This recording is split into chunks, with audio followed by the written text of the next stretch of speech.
assign our next experiment. Okay,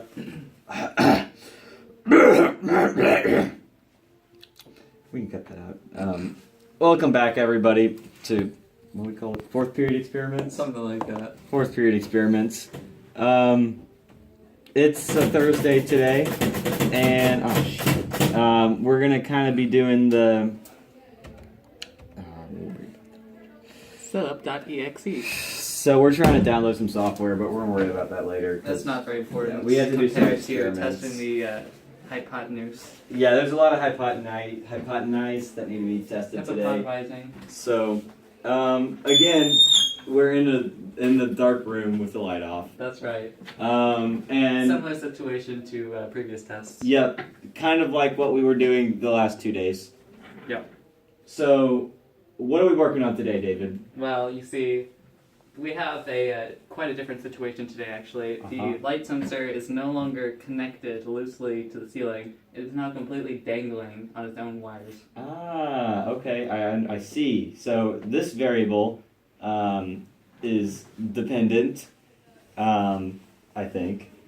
So, instead of the light sensor being actually physically connected to the ceiling, it is now dangling by the wires that power it, which is probably an OSHA hazard, but We don't worry about that. Science. No. Alright, so what is our first object we're going to test today? Let's see here.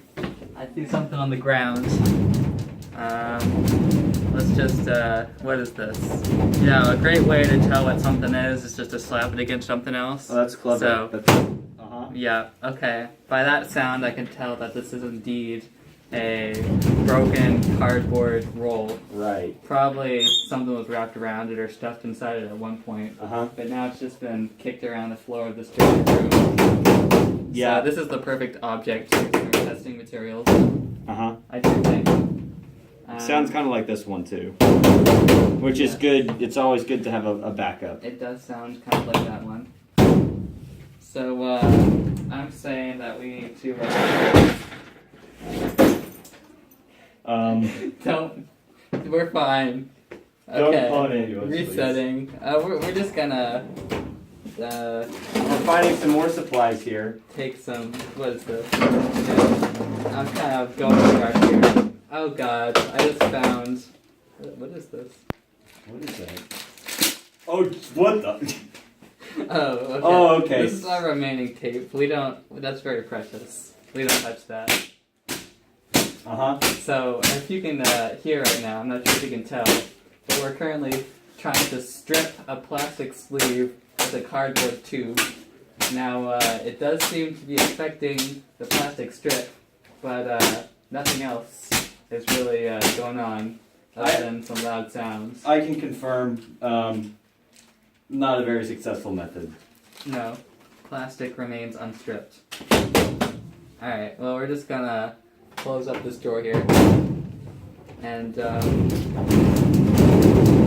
you know, something important that I always say is that, you know, you need to get the best tools for your job. Best tools for the job. When you can't find them, you just make the best tools for your job. You know, they do say that innovation is the best innovation comes from necessity.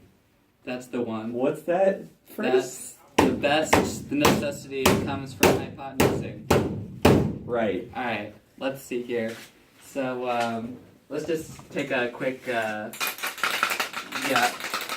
You can see we're just still exploring our surroundings in the dark, looking for possible materials to use. By that sound, we can tell that we're dealing with a metal can of some sort. Not sure what kind of metal can make that sound. Alright. Hopefully not dangerous. So just to get a better understanding of our surroundings, now that we've fully explored it, if you're standing at the doorway here, and I look to my right, there's a pile of random shit that shouldn't be in here. Highlights include a keyboard that is up against the side of the wall, a fan in the ceiling, That's Yeah. another story. We'll podcast that one day.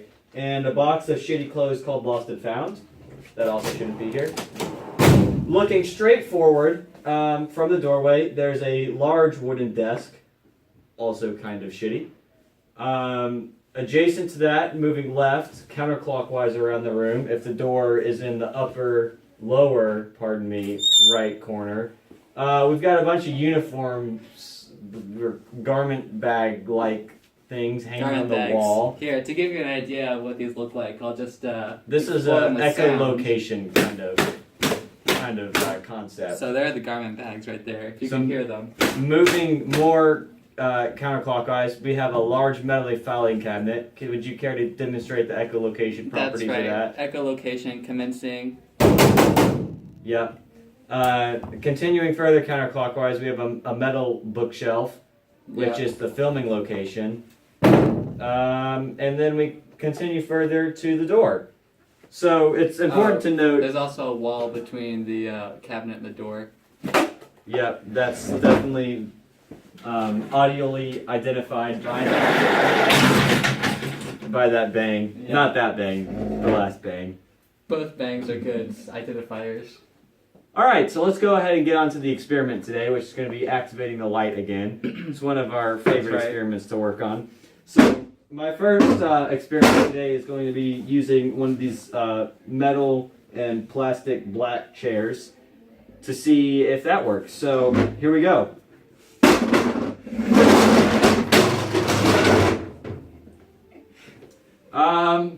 This first test is inconclusive. The light did not turn on. So we're gonna have to find some other methods. That variable is not working. Can confirm the light has not been activated by the chair variable. All right. So moving on from the chair variable, we can try. I don't know.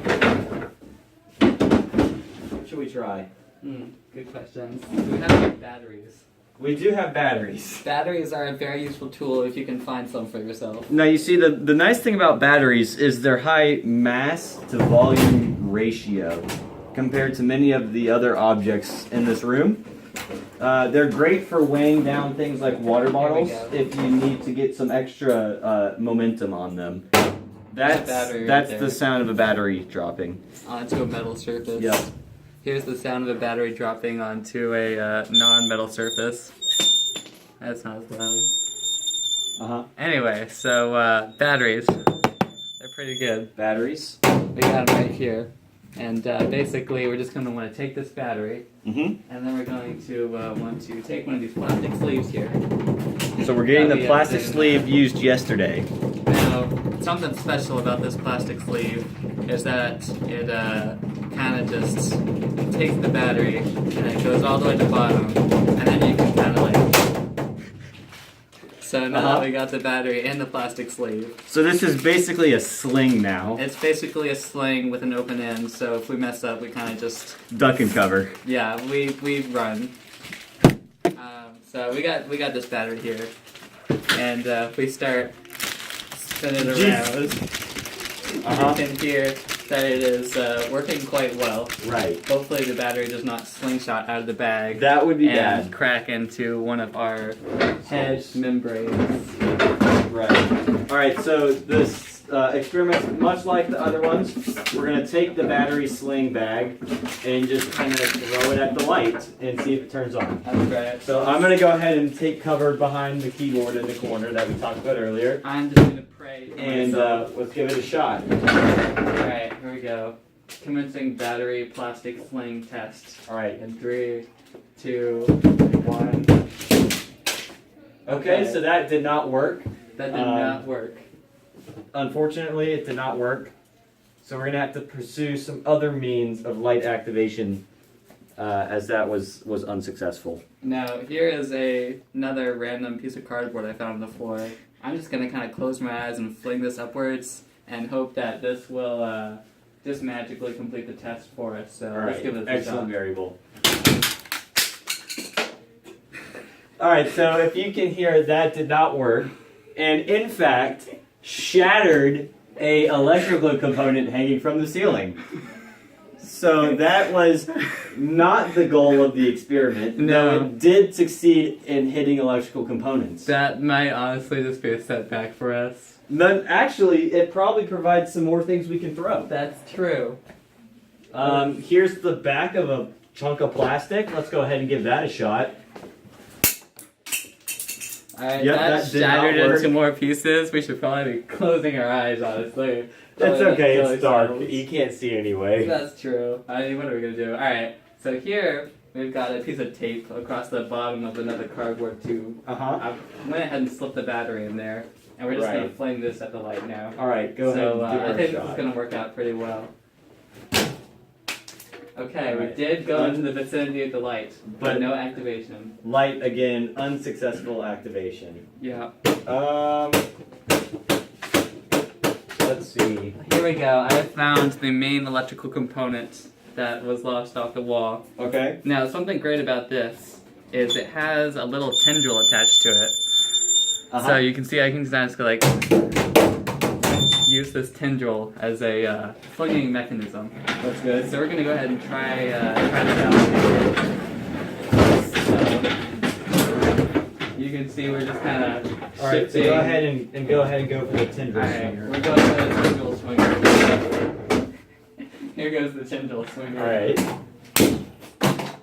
Alright, did not work. And we've lost the tendril swinger, unfortunately. Although we do have one shattered piece of plastic from it. Okay. So we're gonna go ahead and give that one a whirl Alright. too. Alright, here we go. Far away. Nope, no success once No, again. alright, we're just gonna start flinging stuff to light. Alright, now. before we start flinging stuff at the light, I've got one more conclusive test I'd like to try. We've got another actual We've got a test. large office chair here that has wheels on it. We're gonna go ahead and fling that over there. That's so. a good idea.